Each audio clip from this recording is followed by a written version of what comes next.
Welcome to today's Escape to the Country. Now, this gorgeous pool behind me may look like the quintessential picture of peace and serenity, but around 200 years ago, it was a hive of industrial activity with men furiously digging. But for what and where? Well, join me in just a few moments and I'll tell you.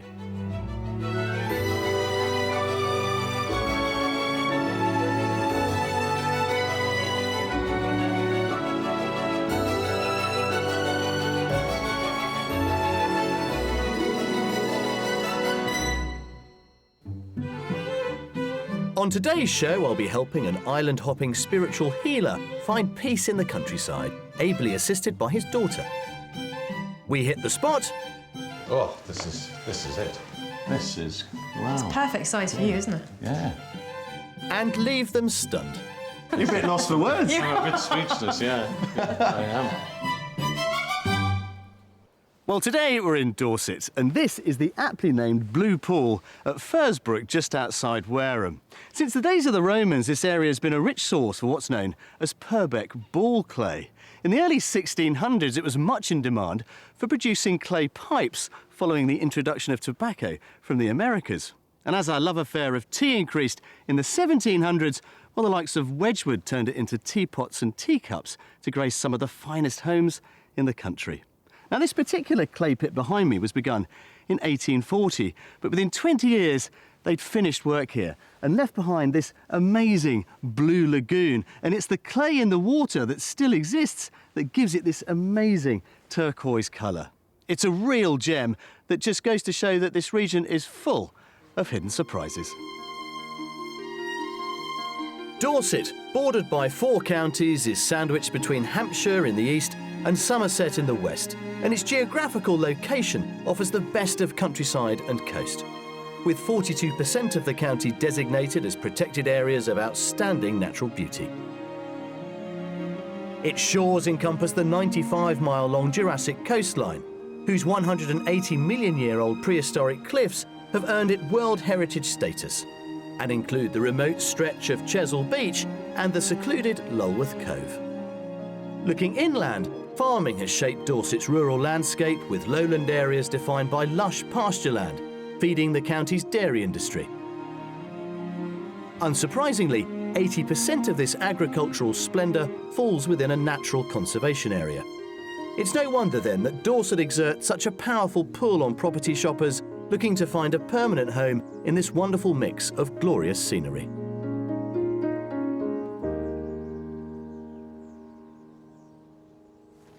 Now, Dorset's desirability does come at a cost. £316,000 is what you'll have to pay for your average detached property here. That's some 60 grand above the national figure. But as with all statistics, there are things that can skew them. And here, well, it comes in the form of sandbanks near Poole, multi-million-pound properties that represent some of the most expensive real estate in the UK. But don't panic if you haven't got 7 figures to hand. Head north to Wimborne, or indeed round Blandford Forum, and you will certainly find plenty, not only that will take your breath away, but will also make your money go that little bit further. So time now to meet today's buyers and find out why they think Dorset is the county for them.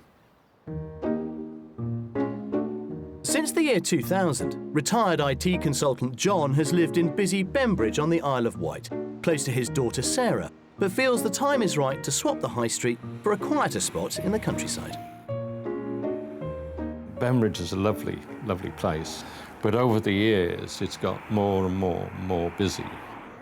The traffic is getting bigger and bigger, so for me it's not as quiet as I would have liked it. And John has signed up his daughter to assist in his search for a new home. Sarah's been I would say, my closest friend. It's 2 good mates, isn't it? Yeah, we do get on We're very good well. mates, yeah. Yeah. And I don't preach anymore. I don't tell her what to do. Stopped a lot. I will help Dad find his next property by being honest, I think, and practical about it. Having lost his wife just over 6 years ago, John has a new lady in his life, but she lives on the mainland, prompting his desire to leave the island. Well, Ingrid lives in Weymouth. I want to be near her, and because she's very special to me.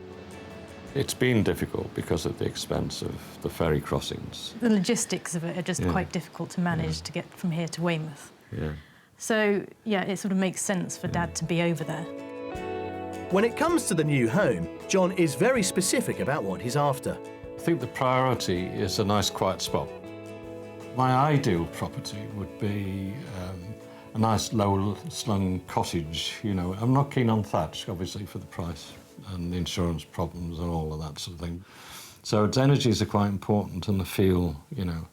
It's not so much the bricks and mortar, you know, that's not important. I'm not after chocolate box stuff. And An important element in the new home is the kitchen.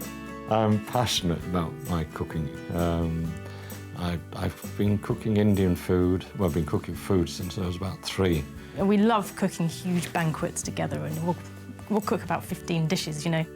And also playing a key role in the property search is spiritual healing, something close to John's heart. My biggest passion, it's my life now, vocation, whatever you want to call it, is healing. The healing that I do is not got label on it or anything, not like others. I just try and keep it very simple and very straightforward, and I work on the basis that there's a cosmic energy which drives everything.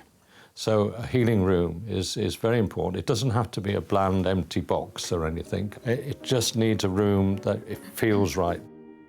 All that's left to discover are the finances for the move. My budget for the move, £350,000. John has asked us to concentrate our search around the south coast to be within reasonable distance from his partner Ingrid in Weymouth. I met up with him and his daughter Sarah to find out more about his property hunt. This is an interesting tale, really. You're escaping the Isle of Wight. I'm actually moving here to break out with the healing side and take that a bit more seriously now.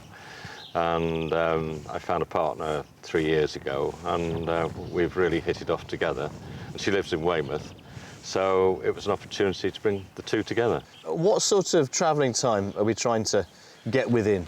About 20 minutes to half an hour. Sarah, are you the voice of reason, dare I say, in all of this? He's the one who's going to feel the energy, but yeah, I'm going to give him the advice. But in terms of the practicalities, bedrooms-wise, what? 3 bedrooms, I don't need any more than that. I know that you've been quite anxious about the idea of a thatched property. Yeah, I mean, my reservations are obviously how long the thatch has been there. Yeah. So I don't want to have a £30,000 bill cropping up in the next 2 or 3 years. If it's a thatched place, it's got to be relatively new. Right then, so you've got £350,000 to spend. We've got 3, I think, really interesting properties to show you. Yeah. I think we should make a move. For a budget of £350,000, John is looking for 3 bedrooms, a separate room to use for his spiritual healing, a good-sized kitchen diner, a quiet village location, and all within half an hour from his partner Ingrid in Weymouth. We have 3 gorgeous properties for John, and after each tour we'll see if he can guess the price. Our final offering is our mystery house, which, although it might not be on his radar, could totally change his outlook. So we begin our search with our first property. What other interests are you hoping to pursue down here? I've always had a fascination for working with wood and glass, so working with the two together would be an ideal. It's something which you could have a bit of pride in, and it doesn't take up a lot of space. I mean, you're clearly a very positive man, John. Oh, yeah. And I get the sense that you are pretty optimistic about this week. Yeah, it'll all come together. We're heading west to the village of Netherbury, close to the town of Beaminster, around 40 minutes from his partner in Weymouth. Netherbury is a peaceful village aside the River Brit in a designated conservation area and in a region known for its stone houses and cottages. For the essential day-to-day supplies, the nearby market town of Beaminster is only 2 miles down the road. Property number 1, a detached period stone house, sits in a quiet hedge-lined lane in the heart of Netherbury village. Hey! What do you make of that, then? Well, that's a wow. Yes? That is beautiful. Yeah, you got a wow out of me, didn't How about that? We haven't been in yet. My goodness. Central front door, Yeah. rooms either side. Yep. It's pretty, isn't it? It is is really pretty, pretty, yeah. So what do you think Ingrid would make of it? Oh, I think she would really love it. We're off to a great start with a wow for the exterior, and so far it's hitting all the right spots. As we head inside, I've got a good feeling about this house. Let's hope John does too. Well, John, I thought we'd start in here. Now, obviously this is set up as their dining room. Yeah. Okay. Yeah. But I thought we'd tackle the business of having somewhere for you to work with the healing first. Yeah. This would be perfect, yeah. There's a sense of quietness in this room as soon as you walk into it. Is the road an issue? I mean, you can't really hear it, can you? No. There is We some just had a cup of secondary glass. double glazing there too. Yeah. Let's keep going. Follow me across the hallway. Okie dokie. So this is your main living room, John. Yes. This is just the right size. You know, I think I said I don't want anything too big. Yeah. We can No. get 6 of us in Nice to here. clean. That's no problem. Yeah. And it's all done, as you can see. Yeah. Finishes are really nice. Another lovely working fireplace down there. Now the room is neutral. Yeah. You know, so there's nothing here that would disturb me. Well, Sarah's smiling, so I think it's all good news. I like it. Oh yeah, it is Energies or lovely. not. Yeah. Yeah, it's sweet, yeah. It is. And then this is the kitchen diner, John. Oh, this is it. This is wow. Perfect size for you, isn't it? Yeah. Very simple space, this. Nothing's very cluttered. Yeah. Lines are very clean. It's all done, as you can see. No, It's really nice, actually. It's been Be done really good really for you. well. Yeah. We do need to see upstairs to Yes. draw this picture together, don't we? We do. Follow me. Indeed. Okay. The house has delivered the perfect kitchen, and so far no negative vibes at all from the downstairs, so let's hope that continues. Up on the first floor, there is one good-sized and another slightly smaller double bedroom and a small single. Then up another few steps is the master bedroom. Oh yes, this has got to be the master, hasn't it? Yes, indeed. Wow, this is good. This is good. Next door is a really lovely bathroom, just been all done. Yes. So again, there's nothing to have to kind of do. You could just move in here. But what about the practical side, Sarah? The rooms are manageable. I think you'd manage quite well. You wouldn't feel overwhelmed. Yeah. Yeah. And this is a lovely room. Yeah. Definitely. Good. Definitely. Lovely and bright. Definitely. Well, talking about lovely and bright, let's get out there to the garden Yeah, go in the sun. and see what you make of that. Absolutely. John seems really taken with the house, top to bottom. And as we head for the garden to guess the price, the sun is shining. It really can't get any better. This is a sun trap, that's for sure. You've Yeah. got that sort of patio area down there, Yeah. and then it's terraced up to this little lawned area. Yeah. And then you've got farmland and an orchard beyond. Yeah, it's fantastic, isn't it? Well, let's have a think about the price then. I would probably say 335. £335,000. Sarah, voice of reason? I think it's going to be a bit more. I'd say 345. 345. Yeah, I'm going to say it's close to the budget. Actually, you've both straddled it. All right. This is on the market at £339,500. Wasn't far off. That's nice. That's a nice price. I'd say so. Yeah. 10 grand under budget. Yeah.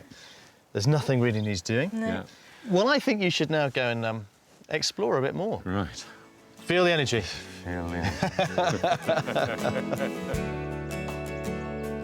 Under budget at £339,500, this double-fronted period stone cottage will give John the peace he's looking for, along with 4 bedrooms, a quiet private space to use as a healing room, a good-sized kitchen breakfast room for when the family come round, a generous sitting room, and it's all set in a pretty village in the peaceful Dorset countryside.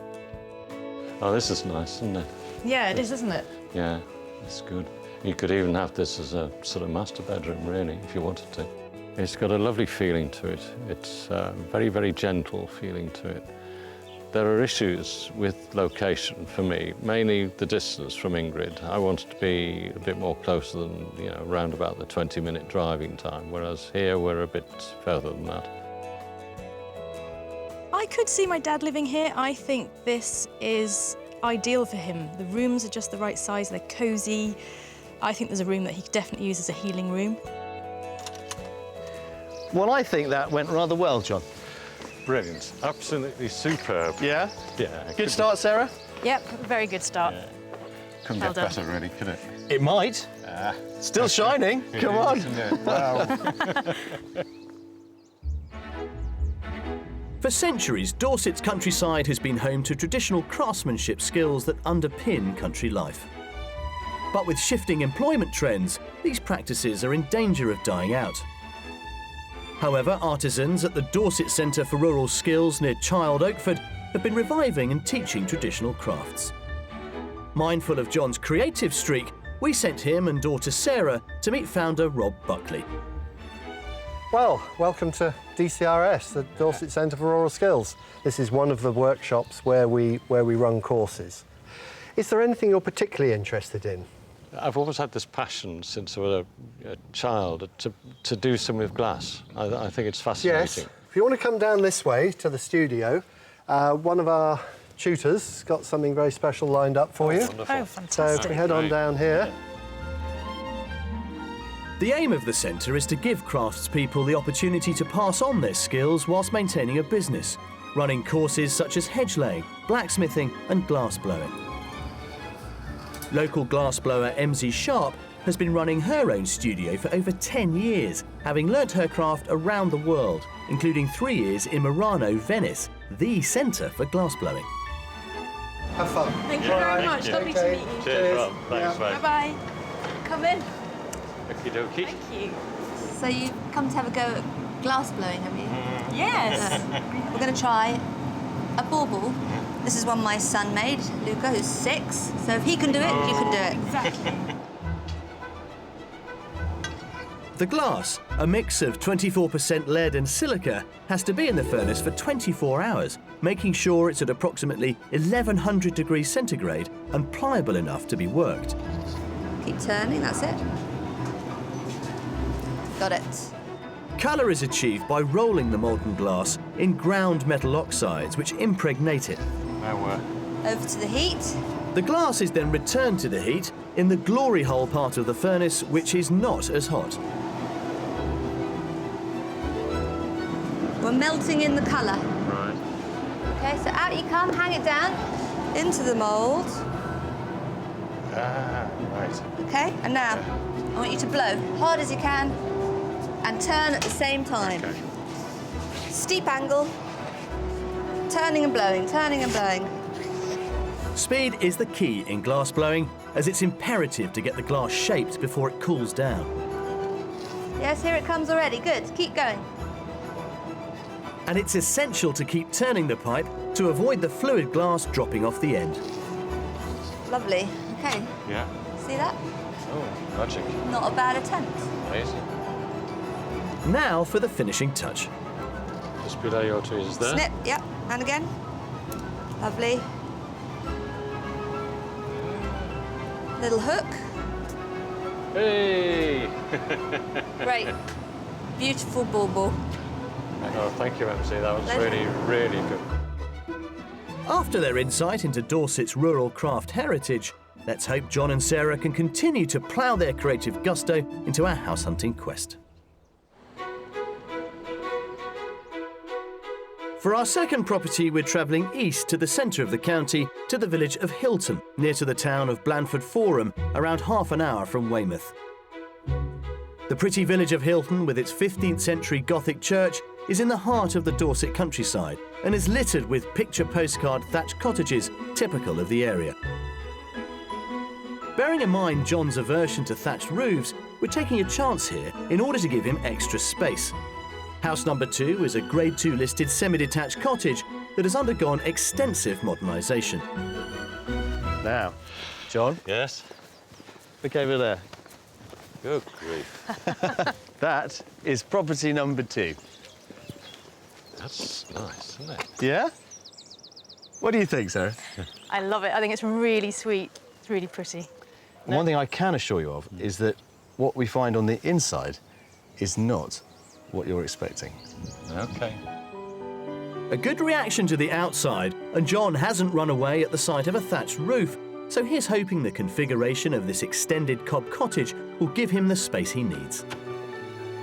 Feast your eyes, John. Good God. Gosh. Wow. Wow.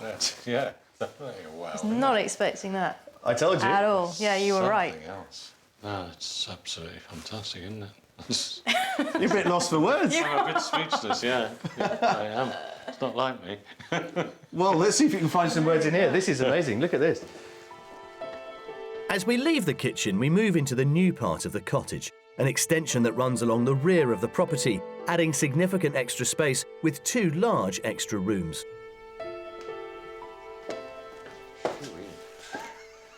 What do you say about this? It's not a wow, Light. it's more than a wow. I think. Yeah, they've done a fantastic job. haven't It's really clever, isn't it? To come and sort of soak up the atmosphere. I mean, it's quite a lot, Yeah. to be honest, to take on. Because it is so different to probably what any of us were expecting. they? It's this mix of contemporary and old and thatch, and well, it would take me time, I think, to get adjusted to it. Onwards to the rest of the extension that offers an option for John's healing area.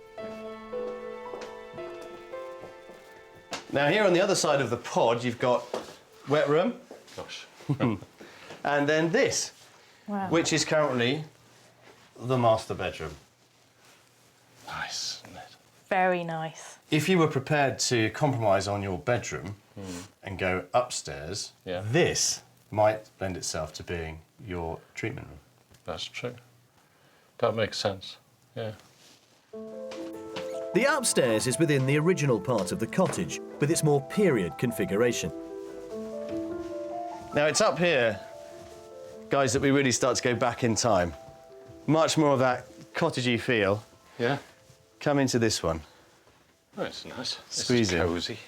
Now, really here, we've got 2 bedrooms that are pretty much the same size. Right. This one and one next door. And quite a nice family bathroom up here. So in all, it's a 3-bedroom house. Yeah, yeah. OK.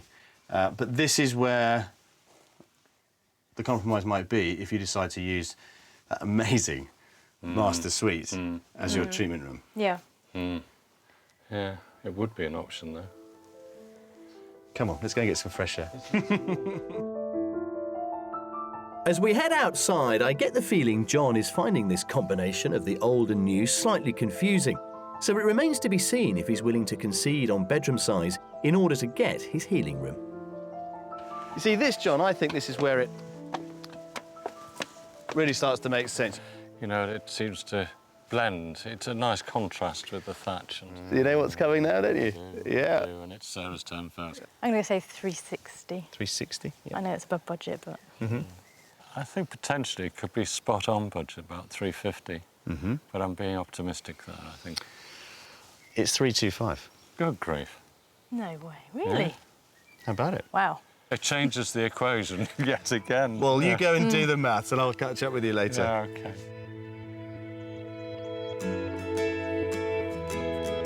This Grade 2 listed thatch cottage comes in under budget at £325,000, with a mix of contemporary and traditional features, and gives John 3 bedrooms with a master ensuite, a large kitchen breakfast room, a bright and airy sitting room, a manageable garden, and all within an attractive village location.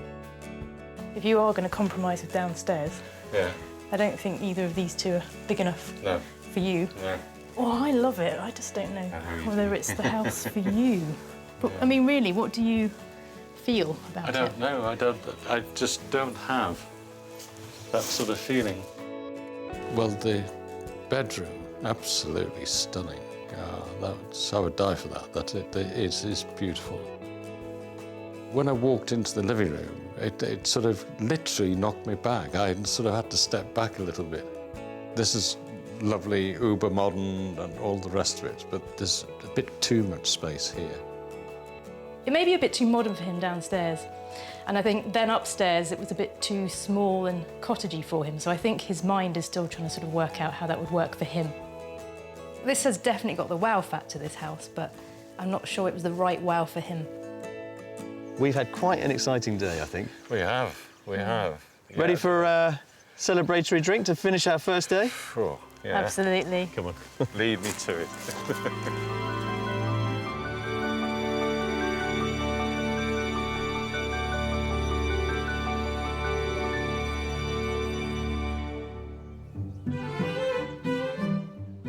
day 2 of our house hunt with John from Bembridge on the Isle of Wight, who has £350,000 to spend on his Dorset retreat. Coming up, we get the right vibes from the Mystery House.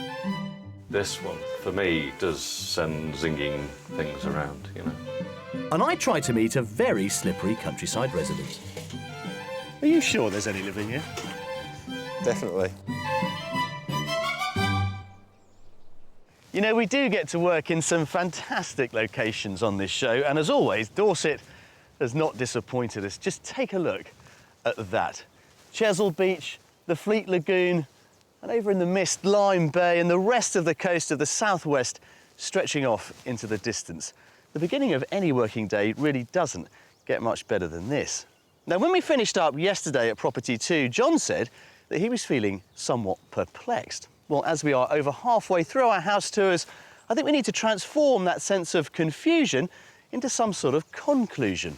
Maybe value for money is the key. Let's find out. It's Mystery House time. For the Mystery House, we're staying in the area, travelling a few miles down the road to the village of Milton Abbas. Milton Abbas is a picture-perfect 18th century model village. Thatched cottages, equally spaced apart, run either side of one main street, interspersed with village shops, a pub and post office.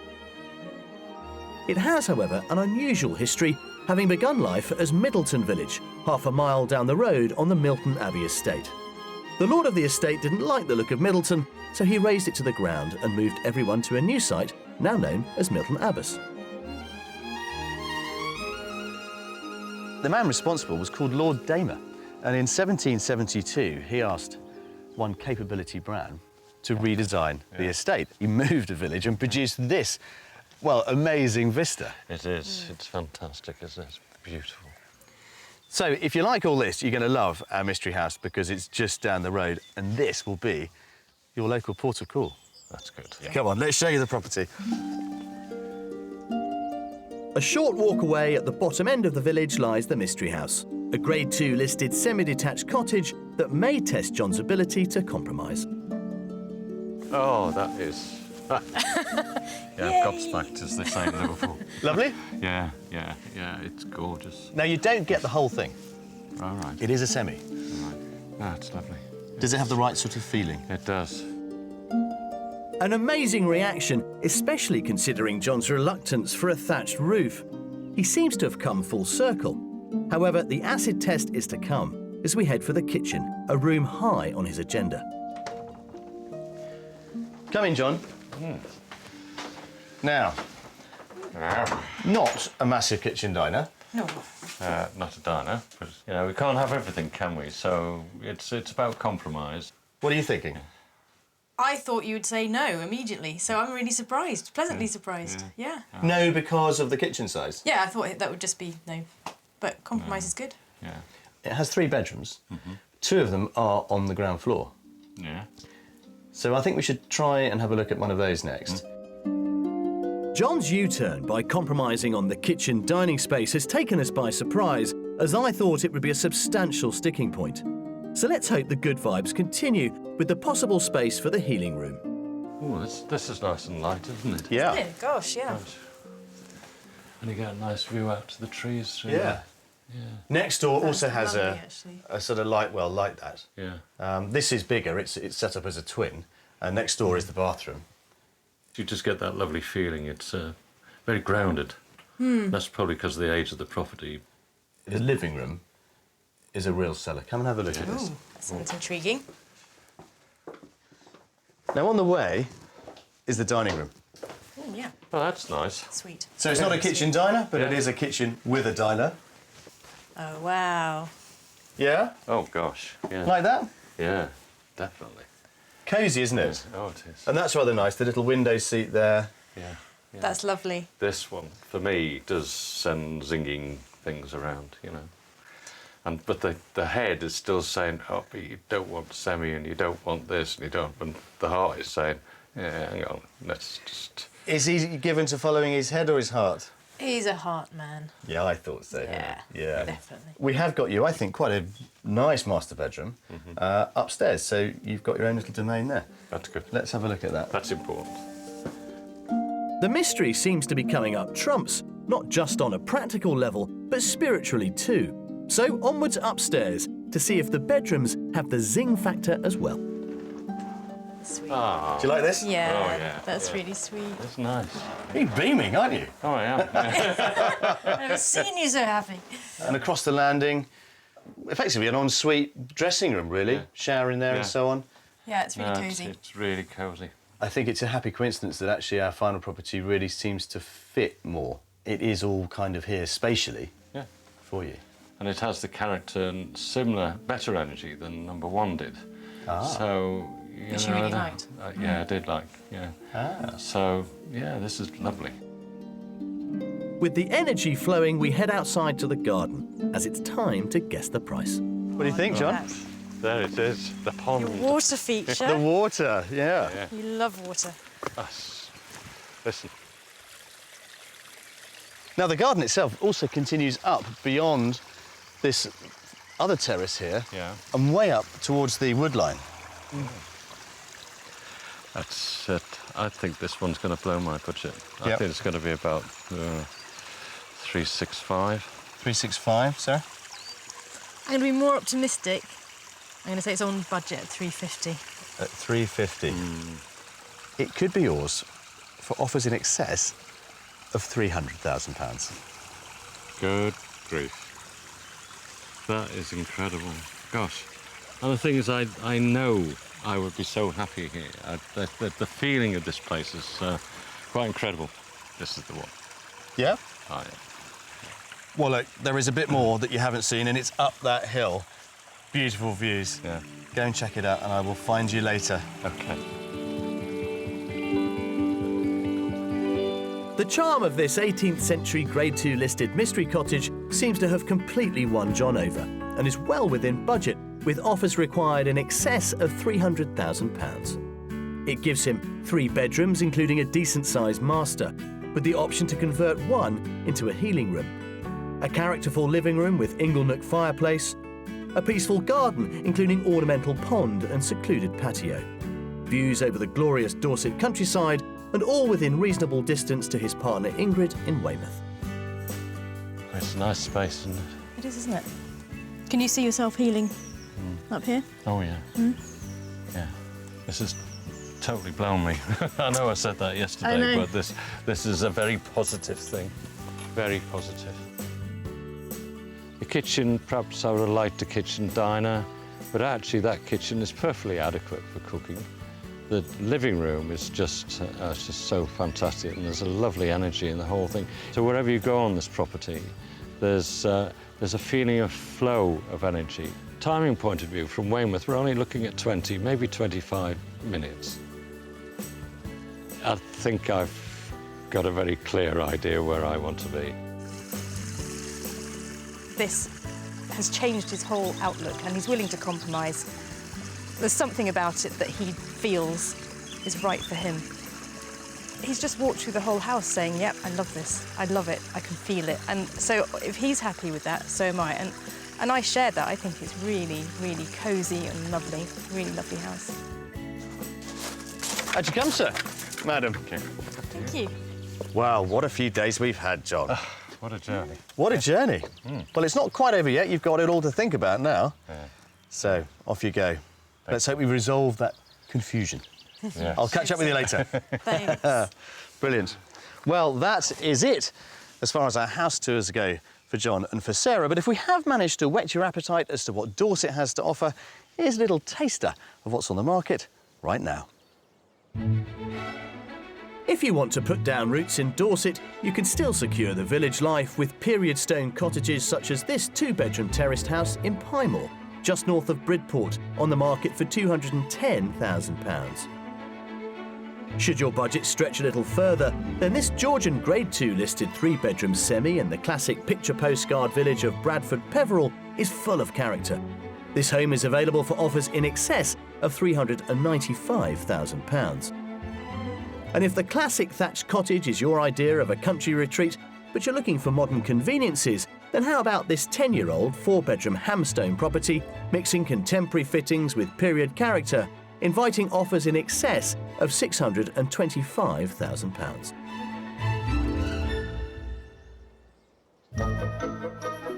At the beginning of the 19th century, heathland covered most of southeast Dorset, but today some 86% has been lost.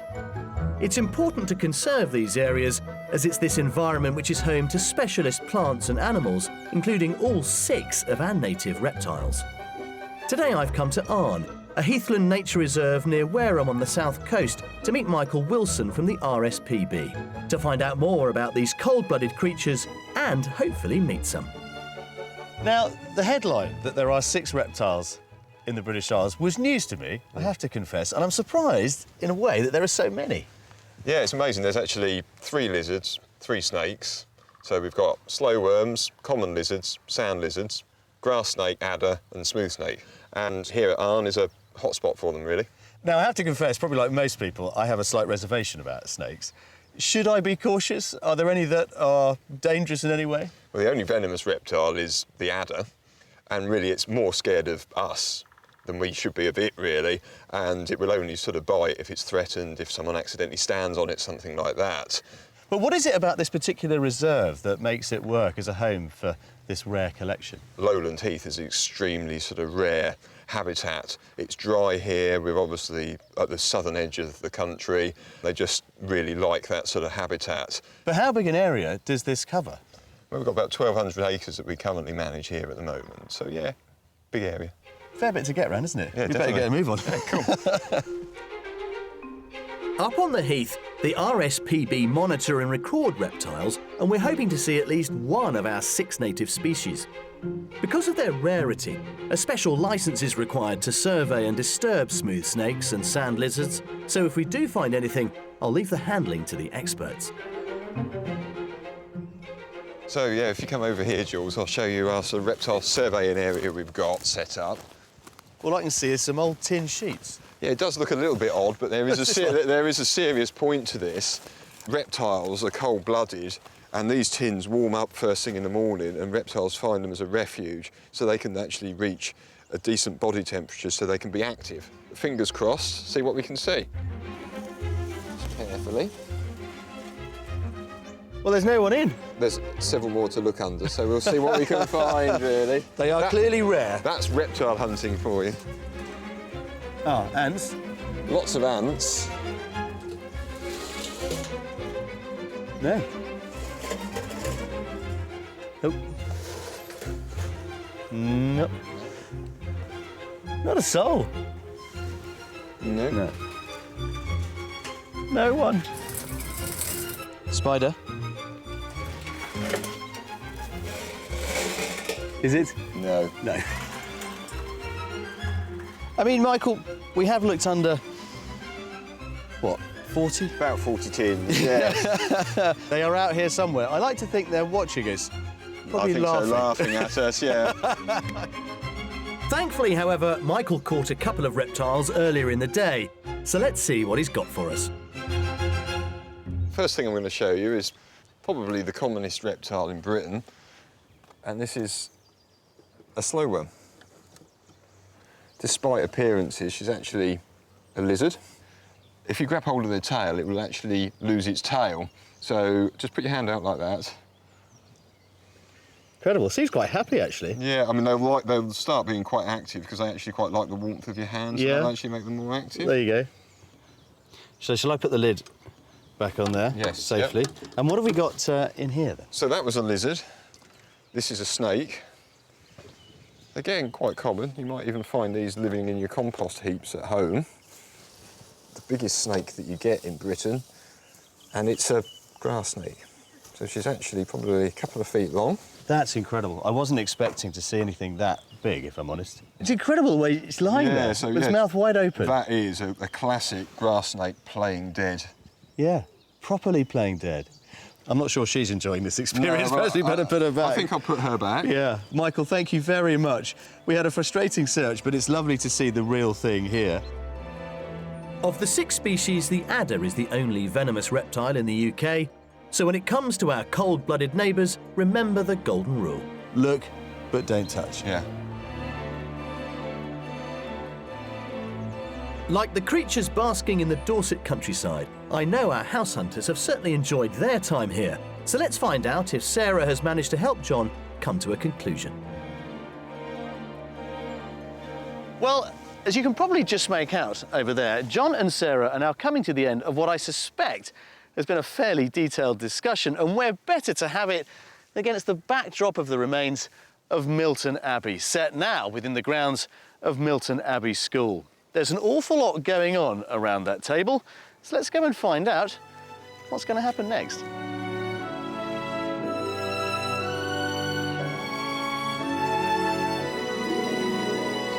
So, where are we now, Sarah, with this search? Have we managed to do it for your dad, do you think? I think you have. Really? I think you have, yeah. OK. I'm not going to say too much because it's his decision, but I'm getting the right vibe, let's say. Property number 1 had the edge, didn't it? It did, because it had a lot of all of the parameters that I was looking for. Dead on there, it was spot on. It was perfect until today. The mystery house seems to have changed everything.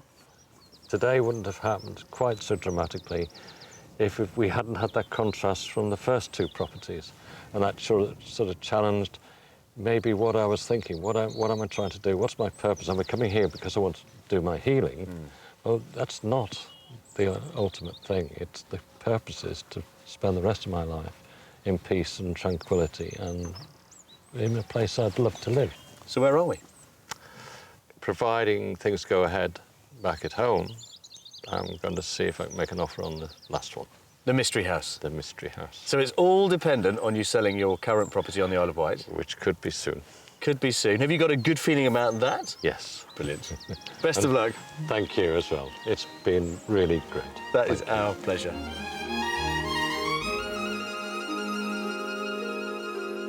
Now, Milton Abbey ceased to be a monastic centre during the Reformation of the 1540s, but it still has a spiritual air about it. And I think that's a theme that's really run through this entire week. I've always believed that buying a house should be an emotional process, but thanks to John, I'm beginning to think that it should also have a spiritual dimension as well.